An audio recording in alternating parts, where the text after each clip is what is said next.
Hey, welcome to the channel, guys. Just going to do a little fencing project here. Thought you guys might appreciate a little video to go with it.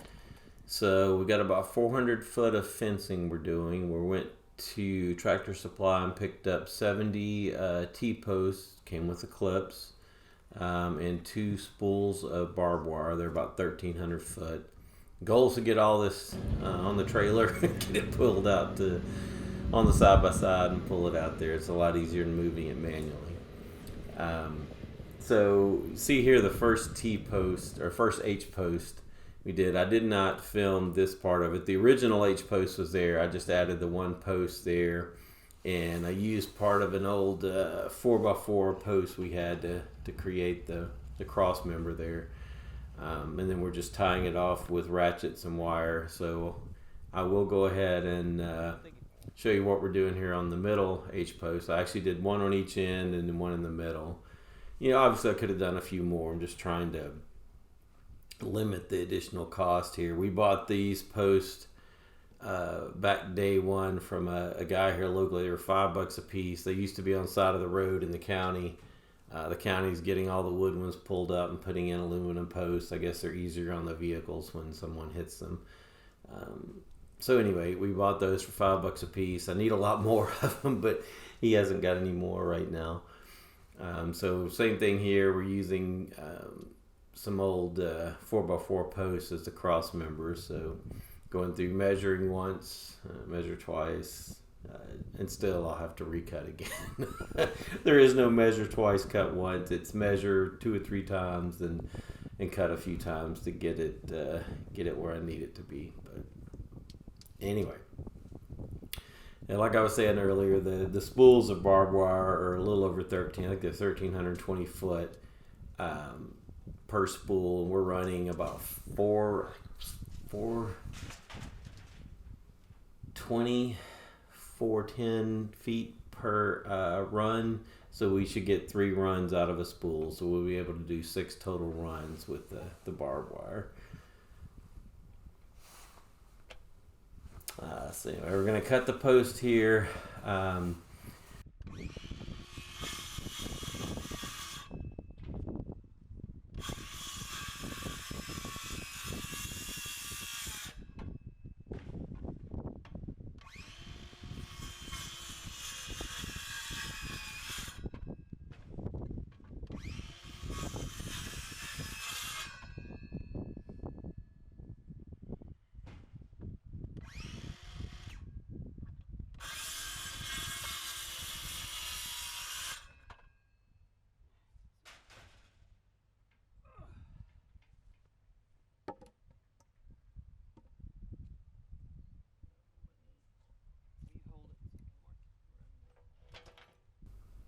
And I do notice the camera is definitely smudged in a few of these video clips in the upper left-hand corner there. It is just a GoPro, and I think I cleaned it off a little later. I noticed it looked smudged and cleaned it, but I already had some footage filmed with it kind of smudged. Sorry about that.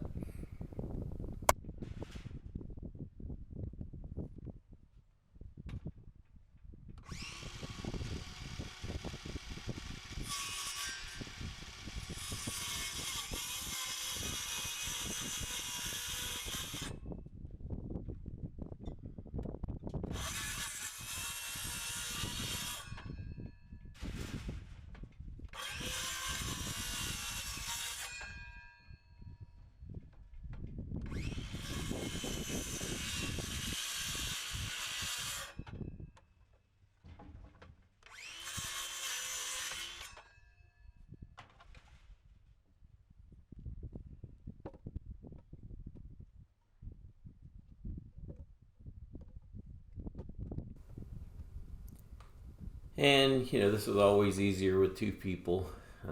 So I cut the post, kind of get it in place, and my wife will kind of level it for me, get it all squared away good. I can come back and drill the holes through the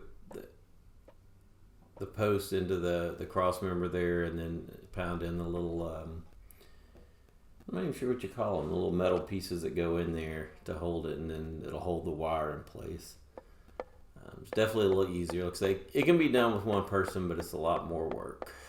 As long as you cut the posts a little long and you're having to hammer them in, it's not so bad. When you get them short and there's nothing to hold them up there, it's kind of hard to hold them into place and get them cut or get them drilled into and the rods hammered in there.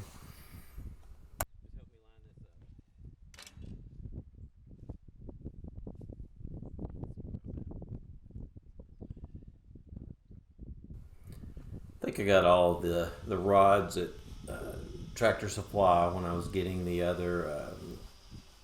I didn't show those on the trailer, but I also had gotten the rods and the ratchets and the wire and all that. I believe I got the drill bit at Harbor Freight. I think they had it. It wasn't very expensive. I believe it's a 5/16, if I remember right, or 3/8. I can't remember. It's the size that was recommended on the rods. They told you what size drill bit to get, and it works perfect. And I've got two markings on the bit, just like I scratched on it with a knife. One to show me where to stop for the top rods, because they're long enough to go all the way through that post and into the cross member itself, where the rods that go on the bottom are short. You just drill enough to leave out an inch or so, so they'll hold the wire. But like I say, I've got two markings on the drill bit, so I know where to stop for each type of rod. And the top ones take a little bit, especially on that treated wood. It takes a bit to get through it.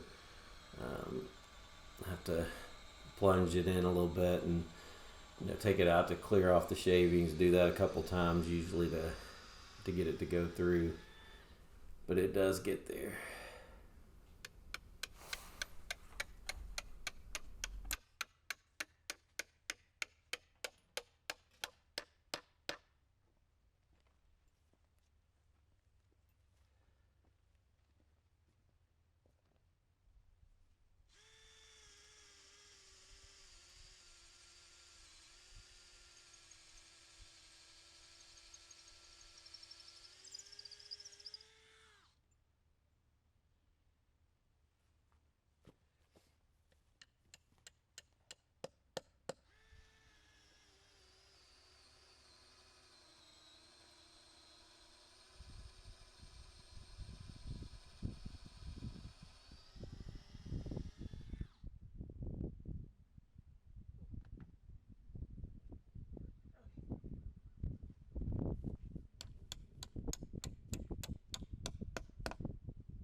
And this has got to be one of the biggest pains in doing this project, is just getting that wire untangled. I mean, well, I say that when you get barbed wire tangled and you're trying to untangle that, that's more of a pain. But this wire just does not like to untangle once it's wrapped up. This roll was not even very big. I believe this roll we already had. We were able to do most of the current H post with what we already had. I think we had to get another spool of wire to finish the last one, if I remember correctly.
obviously my biggest thing is I never think to get everything I need before we start doing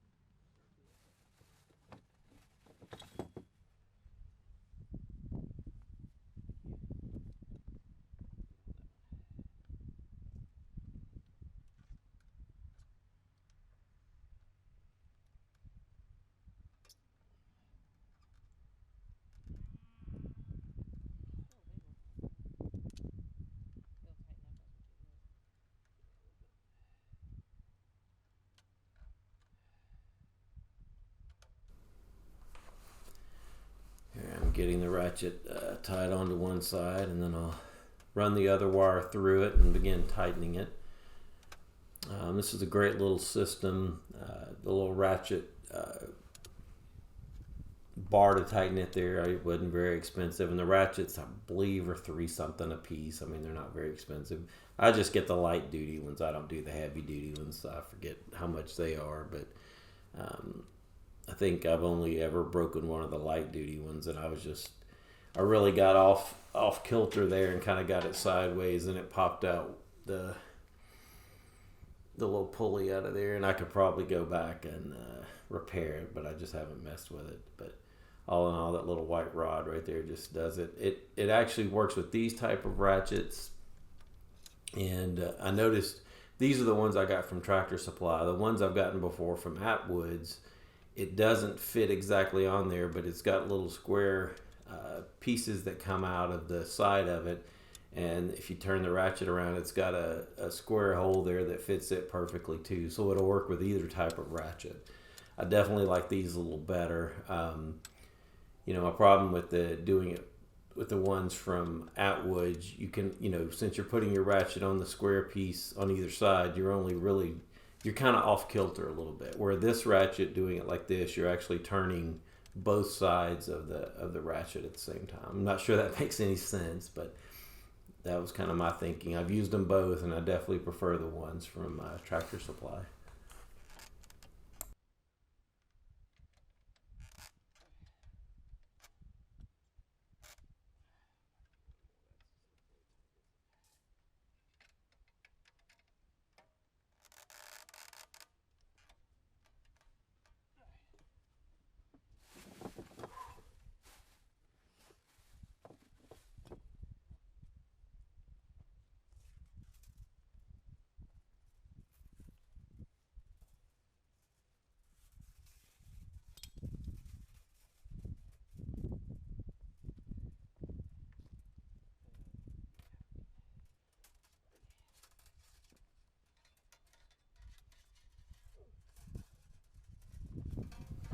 So the first one's complete, and now we're moving on to the second one. This one goes a little quicker. It's like every time I do it, I learn a little more how to do it easier. Makes it fly by quite a bit quicker.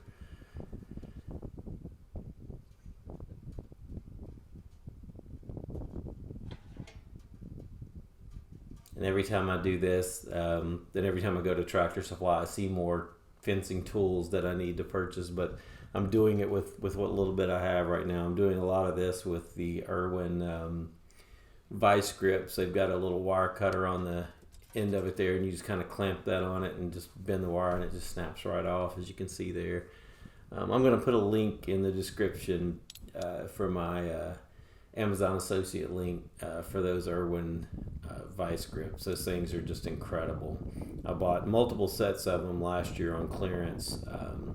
I've got some larger ones and smaller ones, and they're just fantastic. I've used them. I bet I've had them for getting close to 15 years, and I've used them, hundreds, probably thousands of times, and they've never let me down.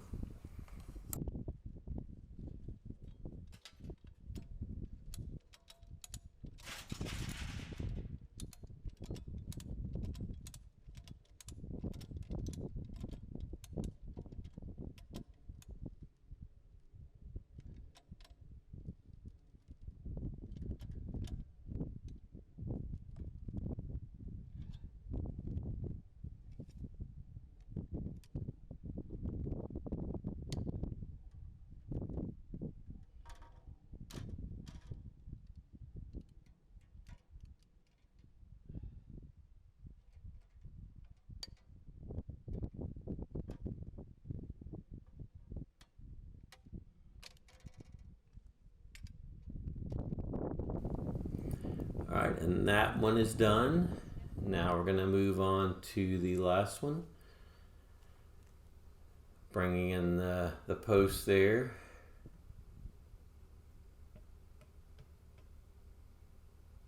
And going through the process on this one too.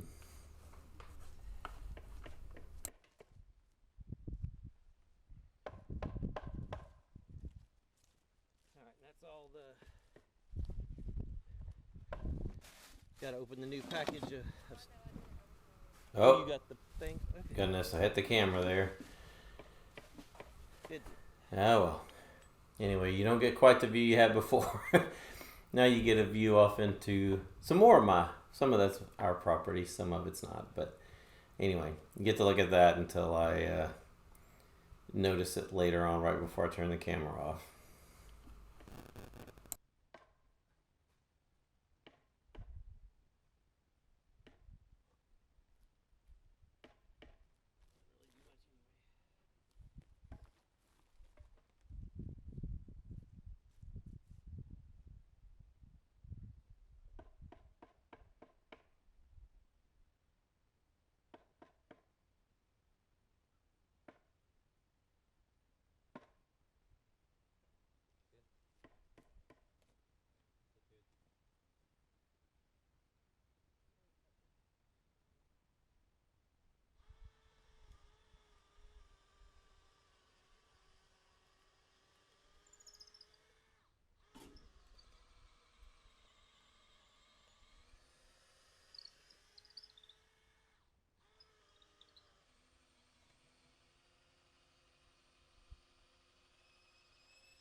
And we are done. Just need to get the trail cam back up. Trying to figure out what keeps rooting in my pasture out there. So got a couple of trail cams around to see what's moving. So far I've seen nothing more. I've seen a raccoon, a possum, armadillo, a red fox, quite a few birds. Of course my cats love going back there, playing around. And this is the end of part 1. Guys, please go ahead and subscribe. Part 2 will be coming up where we're running the barbed wire and attaching it to the post. Have a good one, guys. Thanks.